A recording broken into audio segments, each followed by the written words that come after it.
majira ambayo yako saa hii, soma siasa saa hii ni tofauti na siasa yenye ulikuwa unasema umekaa katika siasa muda mrefu.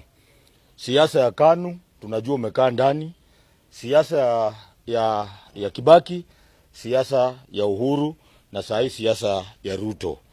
Nyinyi ni baadhi ya viongozi ambao mumemess jamii ya Muluya. Liwe liwalo, Waluya wataishi wakilia kwa sababu yale ambayo mumeyafanya kwa ajili ya Muluya.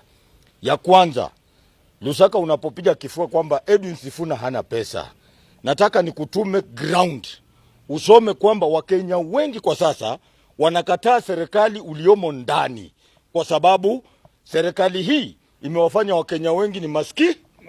Na ndiposa hao maskini wanaimba Edwin Sifuna for president. Yo number 1, Lusaka. Number 2, Lusaka wewe ndio baadhi ya governor, naweza ita governor ambaye hana a useless governor. Correct. Hatuna mradi wowote since 2022. Na hiyo tunataka kama one term team. Tunataka ututoe, utuite, utusimamishe kwa mradi ambao umeufanya. Unaposema Sifuna hana pesa, huyo Ruto ako na pesa, ni sawa, tukatai. Mbona pesa zetu za county unaenda empowerment all over Western ukitumia pesa ya county government ya Bungoma? Hiyo ndio swali.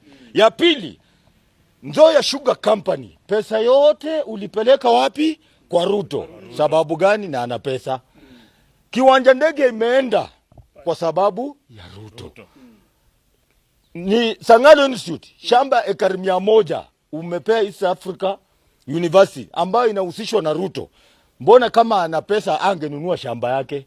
Sisi tunajua wewe ndio umefanya Bungoma imerudi nyuma kabisa, na Mulembe Nation, nyinyi ndio mmeletea Mulembe Nation hizi heka zote ambazo wananchi wa Mulembe Nation wanapitia na changamoto ambazo wanapitia katika ukulima wa miwa.